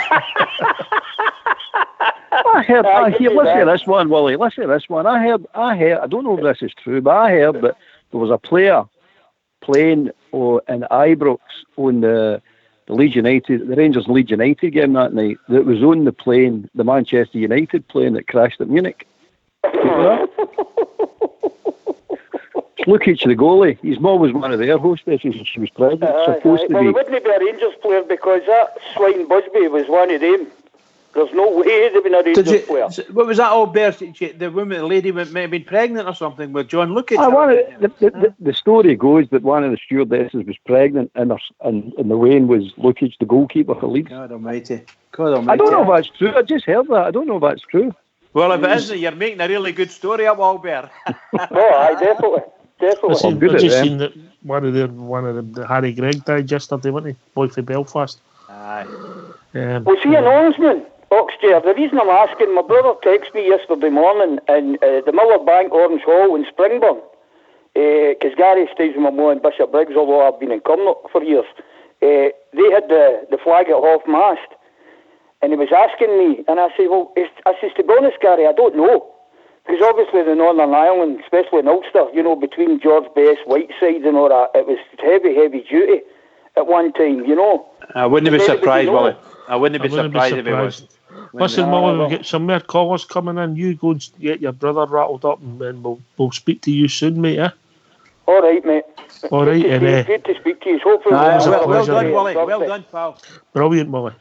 Take care, mate. Cheers, mate. We are a people. Ta-ra. Some great memories. We've all been to a lot of the similar games. I just thinking back to that Dynamo Kiev game, and what I was trying to think, Albert, is at that particular time people would have bought tickets with their mates rather than set with with people with season tickets. That was the last of that. Aye, that was still the time where the queues were right round Ibrox. Remember getting tickets? Remember that? So you were sitting with your mates rather than. I'm not saying see that night. I remember it. That night, the whole stadium, and I mean all the stands, tap and bolt me each stand, and even the main stand were all bouncing. Oh, absolutely. It just all came together perfectly, man. The whole place was bouncing. And when they were singing a song, it was all the same song. Everybody was singing the same song. It was just like if somebody was orchestrating it. The timing for all the stands go... Because at the moment, I find Ibrox a bit bitty at times. That one stand starts singing something, and then somebody else will come in with something else, and you're like, hold on a minute, we're all not supposed to sing the same song. I mean, I'm singing Sinatra, and they're all singing Hello, Hello. It's a bit awkward, know what I mean? But apart from that, that night, it all just came together, and it was fantastic. It's vivid event in my memory. It's one game I can't get out of my memory, because I don't want to get it out of my memory, put it that way, because it was absolutely brilliant. Brilliant. Does that make sense, Port? Where people had to queue up, they could buy 20 tickets, and they sat with their mates. 87, the season tickets started that year, but I don't think you got your own seat for the. I'm trying to remember, did you? You did. I was a season ticket holder. You did. 87 I got mine. The soonest, but it was maybe the first or the last. I can't remember, but the atmosphere's changed a bit since people have to sit in groups with season tickets. You know. I was going to say, mate, if you're going to a game with your muckers, as you say there's 15 or 20s, you are going to probably, let's just say, behave a wee bit more wild, didn't you? Because now when you're going to games, you can be beside a dad or a Wayne or whatever, depending on where you're sitting. So you've got to be more conservative, if you like. But obviously, that's affected the stadium, because it's probably not as raucous as it used to be. You've got to think about people about you doing it. But I'd like to have went, but it was just, I love to do that, go with 15, 20 year muckers and go off my nut again. I'd love to do that. I think we've got a caller. I don't know if the Billy's still there as well. No, I'm still here, Ox. Nobody's hung up, so. All right. All right, aye. You sit there, mate. If your internet's not working, if that's the only way you can hear, we'll bring you in if we need you for the memory. Yes, mate. Oh, sure. In the Rangers Radio texting page, I heard what you call these things. I'm an out guy. Somebody, Craig saying, tell Albert it's unlikely. Look at his story. The Munich air disaster was February 58 and Lucas was born in December 60. That's what guy Craig in the Rangers Radio. Wow, there you go. What's that page? Urban legend. I remember where I heard that, mate. It's probably urban legend, Albert. Probably urban legend. It was a good story. I bet like yourself, Albert. Urban legend. That was a year overdue. I'll need to learn to get off this swinging and learn how to read the internet an afternoon, know what I mean? Aye, mate. Don't come on here with Rangers claims like that and not being able to back them up. I never could back it up, mate. That's just my problem. But it was a good story if it was true, wasn't it? John Lucas is just phoned up. Who you said my dad was?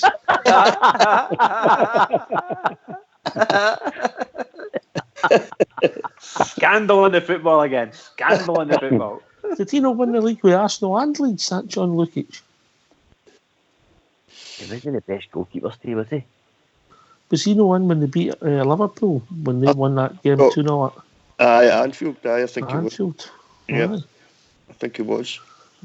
She thought about the 2 goals against Lee Docs. Do you know obviously the punt, like Hateley's smash. You see the one Hateley set off McCoist to the back post? I always remember, mate, he didn't even look to see where McCoist was. They knew. Them two were telepathic at times, so they were absolutely fantastic. The best bit of that football was Gerrard getting the ball down, playing, and then he knew where Hateley was. Ping, bang, goal. Hateley's back, he just thunders it really tap a look. It's just, geez, what a partnership. Funny enough, the funny thing is the game turned and when he scored that goal, some of the people who would give me sticks shook my horn. Fair play to them that night in Ellen Road. Aye. Can I ask a question, guys? Somebody's asking a question in the lobby. A sneaky one. What was it? Can I ask a question, boys? One of the boys in the lobby is asking a question there saying, Is Ryan Jack suspended on Thursday? I heard that earlier as well, Bridgeman. I don't know if that's right enough or not. Suspended, yep. Yes, suspended, okay. So we can't have the same team then, can we? I'm sure we'll discuss that tomorrow night. Yes, indeed. You know, but, right, where were we? Rudy, European football, when it took away from us, did you miss it? Oh, a lot. I mean, it was one of the things that we banged on about often in our phone here. We were so looking forward to it coming back. Ox, we'd have the occasional discussion about it, wouldn't we? And like you're doing tonight, you know, talking about great games you've been to, great games you've watched and stuff. And the atmosphere at Ibrox, under the lights, you know, and great European nights, it's second to none. And of course we missed it. You know, a Rangers club the size of Rangers, the history Rangers, you know, we deserve to be in there. We should be in there competing at the European level with these teams, you know. And I missed that dreadfully. I think as most players did. You look back to the last few years since 2012, Ox, and how we struggled at times, and the Rangers teams we were watching, and you know, I mean, European football just seemed like light years away from us, didn't it? You know, it's back again. We've had it for the last couple of seasons, and long may it continue. Because I love it, I really do. I love European football. You know, you're talking about great games, and you're talking about that Dynamo Kiev game, and the boys were saying there the noise that night. The noise was absolutely incredible. But you know, I was also at the Steaua Bucharest game as well, when we beat Steaua Bucharest 2-1. I thought that was an incredible night. Some of the football I thought that was played that night was phenomenal. I thought me and my big mate were in the East Enclosure. And I tend to think of him on the European nights because he's not here anymore, my big buddy. You know, I went to games, you know, since we were kids at school, 15, 16-year-olds, going to the games and stuff like that. So, the European nights are brilliant under the lights at Ibrox, and we certainly have missed the Hawks as much. We've missed the finance as much as anything else, but the glamour of these nights, you know, against teams like Inter and Dynamo Kiev, Borussia Dortmund, you know, and Barcelona, and how can you not miss that? You have to if you're a football fan, you know.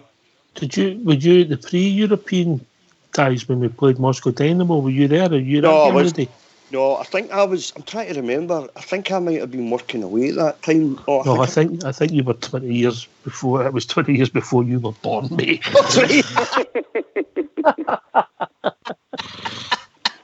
Right, all right. You go, but I was thinking about something else. Right, okay. You have to miss these games, Ox, you know. And you see the names that's been at Ibrox over the years, you know. You have to miss them because we have to be, as a club of our size, we have to be competing with these teams on a European stage, you know. The humdrum of the league is what's bread and butter for us. But these European nights, these are the glamour nights. These are the games you want to see, Ox, you know, and everybody just goes mental for tickets, and because you want to watch these teams. You want to watch these players that these teams have as much as anything else if you're a football fan, you know. We have definitely missed it, Ox. We have. I remember. Rangers are one. Port Bell have got a fabulous record against Portuguese clubs in Europe. Do you know that? Sorry. Aye. Well, in the last, when you look at Porto, was it 5 times we beat them? Aye. And 5 times we beat them in the last 10 years, whatever it is. I know you're right, mate. We've got an absolutely fantastic record against Portuguese sides. The defence to go by this year, how we played against Porto themselves. You know, that's got to give him a wee lift. Maybe when they were bad for Gerrard to show them that wee video of, you know, how we were playing against them. But a team like Rangers, like Rudy was saying, Ox, we're one of the founding fathers of the Champions League. You know, we were one of the original teams in that. I just feel it's just where a club your size, a club like yours belongs. Another wee game that sticks in my mind, Ox, if we were on the subject, you remember the 4-1 game against PSV Eindhoven? Right. Eindhoven had Luke Nealis, Van Nistelrooy in their team. Michael Moles was absolutely magnificent that night. Oh my Lord. Aye. That just came to me earlier on, just when you're discussing other teams. They were a big side. And I remember the Dutch media, Michael Moles in particular, a bit of a hard time, but moving to Rangers. And I just felt that was one of Rangers' probably best ever results. The whole team played fantastic that night. I was in the Brimley Weir that night, and the whole it felt like the whole thing was moving. We're all doing the bouncy. It was superb night. Can you come, Bridge? You were coming in there, mate. Oh, I was just going to. Oh, goodness, I've just listened to all these really, really good stories and things like that. I was trying to say that the enjoyment that I've had through my life going to see Rangers keep playing against some of these great Europeans, some of the not so great as well, but from fantastic games. And I agree 100%. We sorely missed that since 2012. We really missed it.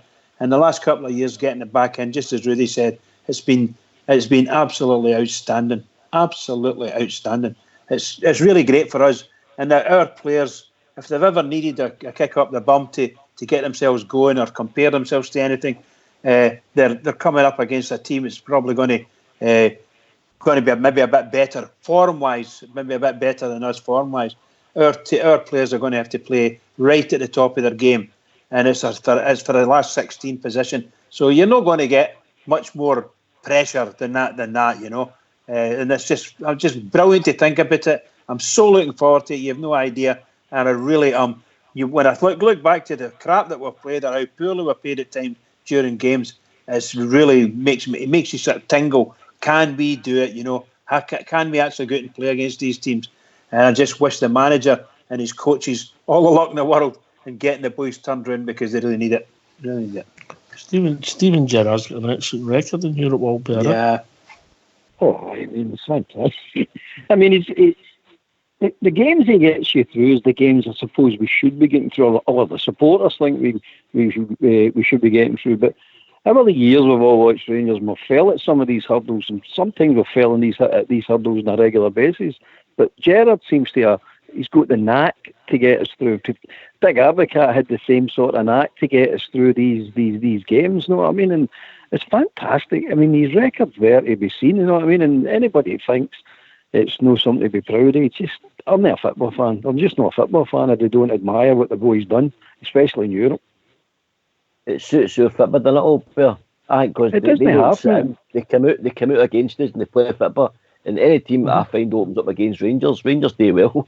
They really do. Aye. Well, this season alone, and Porto coming to Ibrox, and I'm sure there wasn't many people gave as much a hope against teams like that quality. Yet they came out and tried to play football against us, and look what happened. Mark, so you're 100% right there. This is my hope for Thursday as well. I hope they come out and open up against us. I know they've got a team full of quality, but I think if they open up against us, it gives us the space in behind them, and possibly the likes of Ryan Kent will come onto a game, if he plays, that is. Hopefully the likes of Ryan Kent will come onto a game. Hadji will probably play. Guys like that will be able to use the space that's left when they open up against us, Well, if we're going with what they're saying, they're coming with contempt for us. There's no doubt about that. Because some of the crap I've been reading what they've been coming with, they're coming with contempt. And that could be our biggest weapon, by the way, I'm telling you. And if I was Gerrard and McAllister, their comments would be pinned up all around that dressing room and just saying they think you're absolutely garbage and they think they're coming here to tank you. So there you are, there's your motivation. Get on with it now. 16 times we've played, 8 ties, 16 games against Portuguese opposition. Sporting Lisbon, Porto, Boa Vista, Maratino, Porto, Sporting Lisbon, and then Porto, and we've only lost 3 times. Good record, Ox. Superb. Great record. Oh, well, let's hope it continues, and I mean that sincerely. Let's hope it continues, because we could do with some of our boys coming out and playing well on Thursday, showing what they've got and putting the ball in the net a couple of times. Because to go to Portugal with no goals is going to be really difficult to get a win. But then, and the converse of that is that we play quite well away from home in Europe, haven't we? Our history tells us this season we've done quite well away from home. I just hope we're going to beat them. One good thing I noticed about Braga, you've probably seen this, Oxtear, they don't really score, 2 and 3 goals. If you look at some of the last 10 results, it's like 2-1, 1-0, 1-0. They seem to steal a lot of games. Just jinxes now, Corbett. No, they seem to just going forward. They're pretty fluent, but see when it's time to tuck in and defend, they can do both. but they don't score. Like, they're not a prolific goal scoring team. What's Bridgeman in Portuguese? You're a shocker. You're a shocker. Go yourself, Wally boy. Listen, what do you think yourselves about the fact that the park's so probably going to be really heavy and it'll suit us more than it'll suit them on Thursday? Does nobody agree with that? I would have said would have said that before Christmas, mate, when we looked fast and hungered, but we look leggy ourselves. No, but at the end of the day, all right, a lot of them are the same as us born here in Scotland and know that, but I reckon because they've been used to the heavy parks in that Oxford, apart from that stupid plastic surface, right? I think it will be to their benefit because they'll not be used to that. Even in the winter, their weather isn't as bad or severe as ours. At the state that park was in, although to be fair to the groundsmen, I thought they worked miracles for that game to be on Sunday. And it never cut up half as bad as I thought it did against Hibs on the Wednesday night. That was nearly a fortnight ago, so they definitely... Do you know, Wally, the player I'm feeling sorry for is a wee boy Hadji. He's not played in a good day and a good part since he's came here. But at the end of the day, as I say, Albert, the boys get football intelligence that nobody else in that team, apart from maybe Stephen Davis, has got. And I think that's what's been the problem. Stephen Davis is putting defence-splitting balls in the way Scott Allen does, right, for Hibs. And there's nobody got the intelligence to read where the ball's going to go that Hadji has. To me, Hadji could be like a born-again Steve Davis. If you can imagine what Steve Davis was like before, remember, when he came in loan for Fulham. And you saw, I don't know if you've noticed or no, do you know that Hadji taken 2 corners with 2 different feet on Sunday? Aye, yeah. Thank God he didn't get a third one, he did a cross. Aye, but I'm talking, the boys, he's got a run. I watched him for the best part of 2 hours on the Friday when he was announced, and I was astounded how good the boy was. Just for the record, the Portuguese Bridgeman is Home de Ponte. Home de Ponte. Home de Ponte. That's your name now, mate. Home de Ponte. Yourself. Home de Ponte. Absolutely. You've been 1-0. Bridgeman. Home de Ponte. 1-0 modification. I love it. I get your point. Well, we talked about fabulous nights and the pitch. I remember walking up to Ibrox the 92-93 season. We're playing Marseille, it's pouring the rain. I think this will suit us. They played us half apart for 75 minutes. Right here, talking about that, do you remember the Osasuna game when Wallace was the manager? I remember that. I can remember the water coming over the top of the gutters and saying if this wasn't a European game, this game wouldn't be on. And I think it was maybe 3/4 of all the players, like Chuggy Burns and all the young boys at the time, they all had hypothermia the next day. Oh, I remember. And Osasuna played us off the park, and the ball wouldn't move. As soon as the ball hit the grass, it just stopped because it was all puddles. See going to that game, by the way, Wally. See going to that game. As soon as I stepped out my rowing boat, man, I was absolutely shattered. No, Zark. I've never seen rain like that before in my life. That was unbelievable. That was worse than Sunday and Saturday. See, when we were standing outside on Sunday afternoon, Albert, I know you never went to the game. I know you've been a yellow card for that. But you get your nephew. I heard he's coming back to the bus on Sunday. But as I say, all kidding aside, that game would never have been on, I don't think, if it hadn't been a European game. And as I say, that's the first time, even that Hugh Keevins, right? And you know the history that he's got as a journalist, know the fact that he's one of them, but he doesn't ever remember a game being put off for 24 hours. Do you, Bridgeman? I do. The Cologne tie in 1979, mate, it was meant to be the Wednesday night in the snow and it was moved to the Thursday. I remember that, yeah. And I get any trouble because one of my school games done that with us. I remember that. That's the only one. That's because it was a Saints Day, mate, and had to move it. Hey, steady.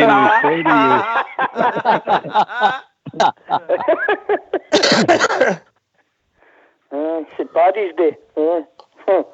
1979. The quarter final of the European Cup, the Wednesday night. There was snowing and we played it on a Thursday. Was that the time when we went over there and Greg says every time we get the ball, they put the lights out? Was that the same tie? Do you remember that? I think we could beat about 4 or 5 nothing or something. No, that was about 4 years later. Was it? Aye. Greg was the manager, that's right. Aye. That was a joke at the time. Every time we get the ball, they put the lights out. The floodlights went out about 6 times or something that night. Nonsense. We had a chance of winning the European Cup that year, but Big Derek got injured. What do you think? Greg was only 2 games after table. Who got injured? Derek Johnson got injured. Big Derek, aye. Aye, I remember it. You got to remember some luck. You got to remember some luck. The luck we've carried some of these European runs that we've had over the years, isn't it? There's some bad luck we've carried. Big Haley, that one sticks in my throat. That's the one that really sticks in my throat. Baxter breaking his leg. Still won it that year and all. It was in the game in Bayern Munich. Remember when the big German keeper Oliver Kahn came out and done Moles in the halfway line, more or less. Exactly. That's what nearly finished him. He would have beat them that night, but that finished Michael Moles' career, in my opinion, that night. He would have beat them.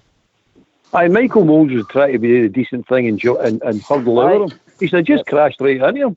He'd have probably got out a lot later. But he tried to do a decent thing and jump out of the big madman. And the big man, he's away out at the shy line, you know what I mean? He's right at his goals, miles out his goals. He should have jumped right and tapped his head. That's what he should have done. So he should have, mate. That's exactly what he should have done. But we're all right. We're all clever in hindsight, aren't we? You always say, don't you? Sometimes they're too nice, too gentlemanly. That's that. And sometimes Michael was definitely a gentleman that way, you know. There's no way he was ever a dirty player or anything, but that Kahn should go to jail that night, actually. He really should have. He was a big animal, by the way. Oh, of course he was, aye. Remember that Schumacher or not? Schumacher. Remember him? That was an assault, that's what that was. Jesus Christ almighty, aye. Wally, that's what that was. He should have been sin-died for that. That was disgusting. Of course he should have. How many times you got to post that night, Ox? Was it 3 times you say? We hit the woodwork 3 times and they got quite a soft penalty. Bayern Munich. And that would have took us through a game, wouldn't it? I'm sure we qualified that night, if I remember right. We went through that night. We qualified, right. Yeah. Again, away from home and we destroyed Bayern Munich. You know what I mean? It just shows you the heights your club has been. You know, just absolutely fantastic. You know, but we're not the biggest, richest clubs in the world. You know what I mean? But we still had some cracking results throughout the years. So we have still cracking results. At that time, mate, we were spreading was up there. Advocates period, mate. We were up there. Yeah. You know, some great nights, Rudy. Yeah? Some marvellous memories. Some great players. But what about the players that played against you? Some of them seen at Ibrox. You were just talking about the Bayern Munich squad there. If you look at the players there, I think they probably provided about 3/4 of the German national side at the time. Indeed, yeah. You look at some of the players, you know, and as you were saying there, to play them off the park, you know, and then get a dodgy penalty. You know, fantastic, like, you know, games to watch some of these, you know, like, even you look at, like, some of the Porto players that we've seen, you know, I saw Georgie Hagi and stuff like that as well, when we played Stoya, you know, these players, you get to see them a couple of times in a lifetime, Oxter, when they come to Ibrox, you know, and that's what I was saying earlier on about missing these European nights. It's not just about the glamour of playing these big clubs, you know, big European sides. It's about the players that you get to see as well, because we're all big Rangers fans, but we're also football lovers as well, you know. And sometimes you just got to hold your hands up and look at some of these players and say, what a player that boy is, you know. That's funny you should say that, Rudy. Me and my mate were 4 weeks ago. We're just walking down Edmondson Drive. It wasn't a game on or anything like that. We're going for a walk. In fact, we were walking into the town, and we stopped at the front door of Ibrox, and we started reminiscing. And it started off when I turned and said to him, can you imagine the players that have walked across this bit of pavement into that front door over the years, over the 150 years? And then we started rhyming off names, all the players that. It's Krempus and all that, Messi, you know. It's walked over that bit of pavement. Remember we played that Red Star? Before I bring, I think Belou's joined us again, but do you remember that boy, was it Panchev that played for Red Star Belgrade? Aye. He was a fantastic player. They got to the final that year. I don't even remember him during my 9 in a row year. We thought we'd beat them and they came and turned us out. He was a magnificent player. He was something else, wasn't he, Ox, that boy? Who was that, Ox? If Darko Panchaeva, that's right. Aye. Yep. I don't know if I pronounced it right, but he was a fantastic player. I think I was a bit young, I don't remember that. Macedonian Theox, wasn't he? I'm sure he was from Macedonia, him. Aye. Played in Yugoslavia, aye. Mm-hmm. You're talking too long ago now. Come a bit more modern. Modern you, Bridge, is 1930. For God's sake. For God's sake. Wow. He was in the original Moscow Dynamo game, Miss Bridge. Well, he got a big move in it. He got a big move into Milan, sure, on the back of all that. He did. Yeah, he got a massive move into Milan, mate. He was fantastic player. Special. Aye. One of the teams I remember that gave us a football lesson was that Valencia team, remember that? Oh, they were brilliant. They were some team.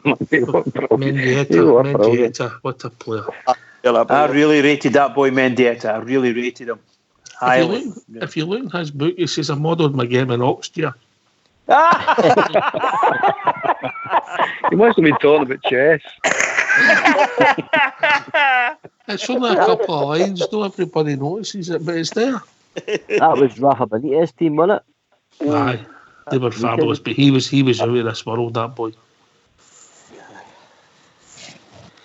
It's Bellew ways, I think he's trying to come in. Bellew's trying to come in. Hope he gets in to make her easy idea. We've seen some fabulous players. We've actually been spoiled, Oxford, and we don't realise it. You know that? We really have been spoiled with some of the football and some of the players that even, you know, when you think of Van Bronckhorst and the De Boers and, you know, I mean, all these young boys and that's never even seen Rangers winning, you know, that's like teenagers they know. They'll never ever see players like we've been able to witness in a Rangers jersey, you know. I believe it'll come again, mate. I believe it'll come again, but maybe I don't ever think we'll see that kind of quality again, Oxford. I really don't. Which is a shame, you know, but we've at least had the chance to see them, you know. But, I mean, some of these guys were really world class. They really were, you know. Best individual performance you've seen at Ibrox in Europe against us before, I think, Bellew's ways. Ronaldo. Even Beckham, remember, when he was on loan? Was it Inter Milan, remember? AC Milan. AC Milan, sorry, aye. And some of our performances, even against Man United, when we never had any chance at all, you know. Barcelona as well. But one of the best. Welcome to the O2 messaging service. The person you are calling is unable to take your call. Puskas, aye. Di Stefano. Hadji Galatasaray, Ox. I think Galatasaray were at Ibrox. Aye. And the Champions League. Georgia Hadji that night. Player, man. What a player. If young Hadji... I'm not just saying that because he's boy, but he was fantastic for Galatasaray that night. His boy turns out to be half the player his dad was. That'll do for me, mate, to be honest with you. Oh, aye, definitely. I agree with you. And as all Bear says, we've got first dibs on him. Yep. You know, as long as Foxes are all about getting the boy games. I know what you were saying, Bridgeman, and it's understandable because of the hammer throwers in our game, especially down at Rugby Park. But as I say, the boy's he's clever enough, I think, to be able to ride tackles, and even when he was getting tackles, he gets right up and he's back on his feet right away. There's none of this nonsense, you know. Or they'll build me. The boy he get tagged a few times against Kilmarnock. Just cut across you, Bellew's joined this evening, Bellew. Hi, Bellew. How you doing, boys? Hey, Bellew. How you doing, mate? Aye, we can hear you, mate. It's all there yesterday's, Bellew. It's what? All there yesterday's. Aye, I know. I've been listening. I was just doing a couple of things. I thought I need to phone in. Just about the games. I don't know what the topic was for the last few minutes. I've been in the kitchen, boys, so just phoning in about the games. Mine. Scary one. Clever Dales, Bayern Munich. What one? The 2-1, Sandy Jardine and Derek Perlane. Oh, 2-1. 2-1. That's the one I was Semi-final. thinking about. 2-0. Oh, come on, if you're going to come on here, get the result right. You should know, young, old age doesn't come alone. Aye, tell me about it. 2-0. 2-0. And my other game was the Marseille game at Ibrox, the 2 each. Oh yes, fabulous night. Pouring the rain. 2-0 down. I was up the back of the club deck. I mean, the very back row. And I'm not kidding you. See when the second goal went in, I thought I was going to fall off the stand. Scary as hell. It was dead steep, and I'd never been up there before. And the place was absolutely bouncing, man. I was absolutely terrified. Well, I wasn't terrified. I was going mental, but you know what I mean, I was like, shit, I'm going to fall off here. This is crazy. So, what a night that was. Aye, that was a fabulous night and a fabulous team, mate. 44 games undefeated. I know. We cheated again for like new. We're getting cheated. We get cheated then, I know. In fact, Bernard Tapie did he go to jail for it? No. He get fined and they get stripped to the national competitions, but they didn't get stripped to the European Cup. He bunged the judge. They were all involved in it. One thing the referee and all the officials and everything, they all get motors and God knows what else. It all come out later on. Is that how that referee got a house? Is that a house, did he? Aye. She's off. Remember when Haley get sent off the game before it? That's right. That's right. I was in the front of the broom one because I'd sat in the rear of the coat one to be signed a certain Morris Johnson, and then I chucked it, and I was sitting in the front of the coat one, and there was a boy and his young boy for Ulster, and I don't know if you remember, Gary McSwiggan come on off the bench, and this boy says, "Hey Wally," I said, "What's this boy McSwiggan?" I said, "He's a good player," I said, "but he's no McCoist." And sure as Christ, first touch of the ball, bang, header into the net. Do you remember that? A brilliant header as well. A brilliant header. And then I just burst out laughing, and I just stood there with my thumbs up as if to say keys. You know? Because you know yourself, we never ever replaced McCoist. The nearest we got was Negri. You know, and then he had that carry on by Perini. But, I mean, Negri was scoring goals for fun. He missed more sitters in Rickson's tribute game than he ever did in a season. Do you want to hear the team that night that played Marseille, guys? Let me have a go at it. Right, there you go. Woods and goal. Who? Woods. No. No, was it not close? Oh, sorry. Gorham would have been in goal. Sorry. Aye, Andy Gorham, aye. John Brown, Richard Gough, Dave McPherson. But I think Gough went off injured and Presley came on, who set up the second goal. That's right, you did. Gary Stevens. Midfield, Ian Ferguson. Stuart McCall. Gerrand. McCoist and Heatley up front. And I'm one missing in midfield. Trevor Stephen. McCall. I said McCall. How about Nisbet? He never came on. I don't think he played all the games. He played against... At goal against Bruges. Aye. That was unbelievable. It's only two. The team that night was starting lineup was Gorham, Murray, Robertson, Gough, McPherson, Neil Murray. Brown, Neil Murray, that's right, aye. Brown, Stephen, McCall, Gerrand, Haley, Mikhailichenko. Your subs were obviously Presley. You said that. Ox, McSwiggan, Dodge was on the bench, Hagan, and Maxwell was in goal. The Marseille team was Fabien Barthez, Angel Angloma, Demeco, Bole, Sozi, Cassone, Alain Boksic, Rudy Voller, and Ayun Deschamps.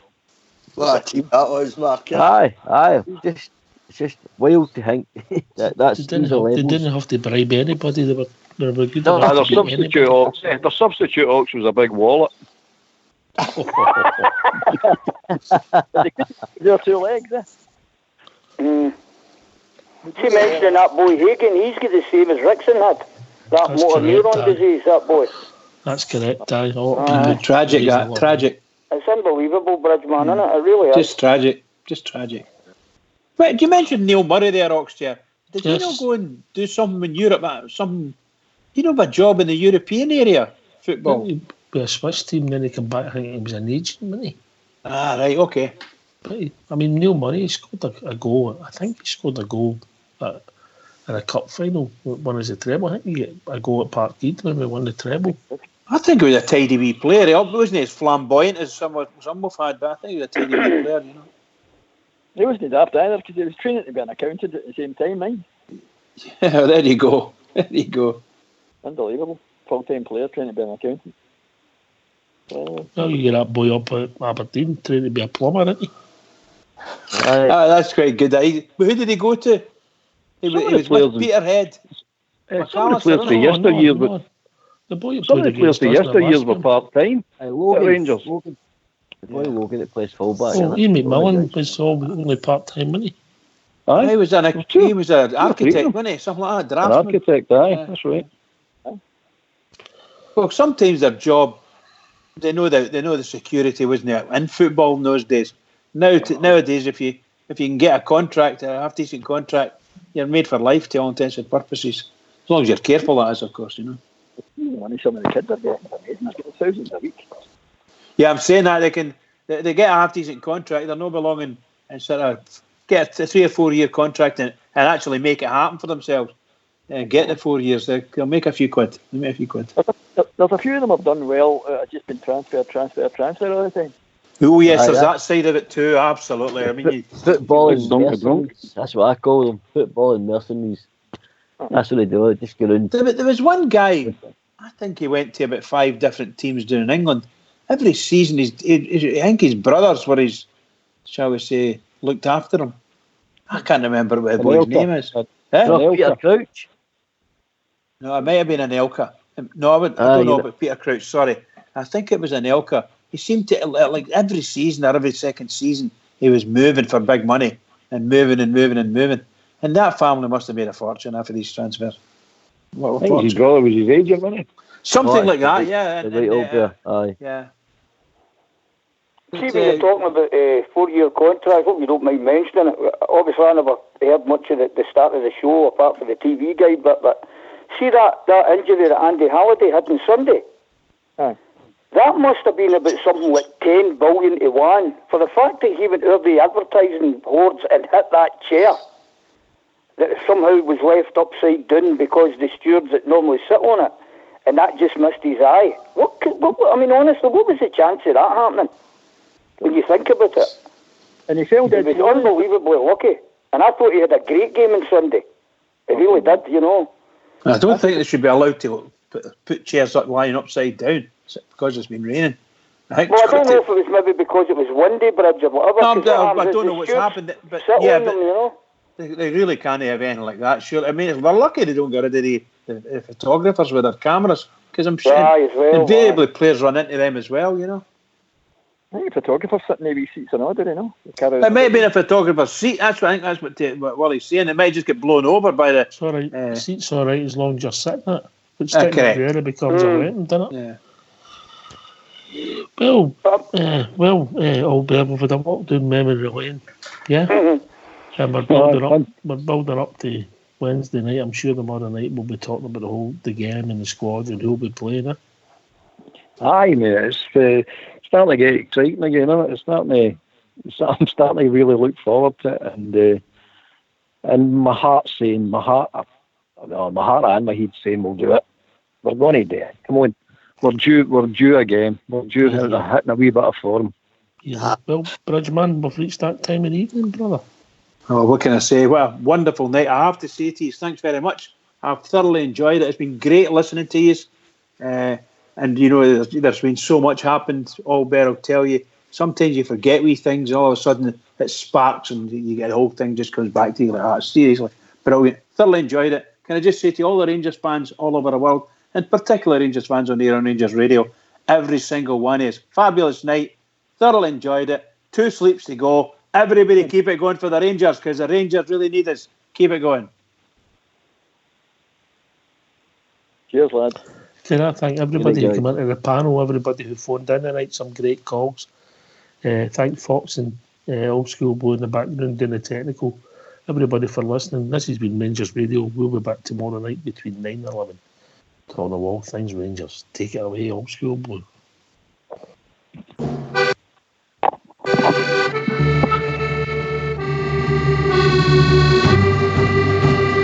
Davy Whitey manages the best team in the land. Davy Whitey manages the best team in the land.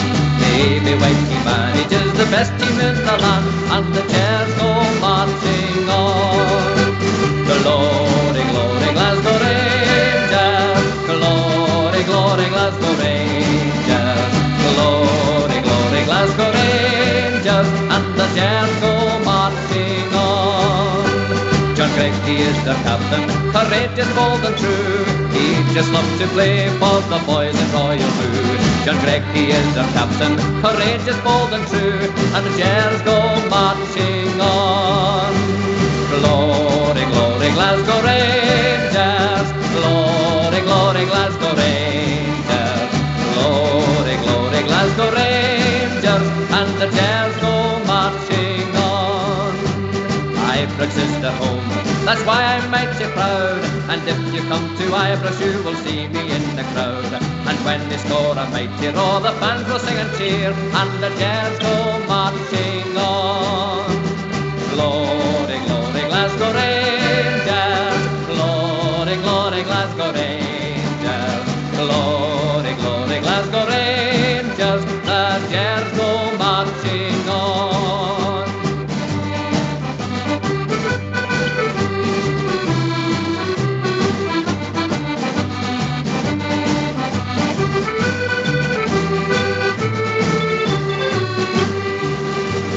Glory, glory, Glasgow Rangers. Glory, glory, Glasgow Rangers. Glory, glory, Glasgow Rangers. The chairs go marching on. Ibrox is their home, that's why I'm mighty proud. And if you come to Ibrox you will see me in the crowd. And when they score a mighty roar, the fans will sing and cheer. And the chairs go marching on.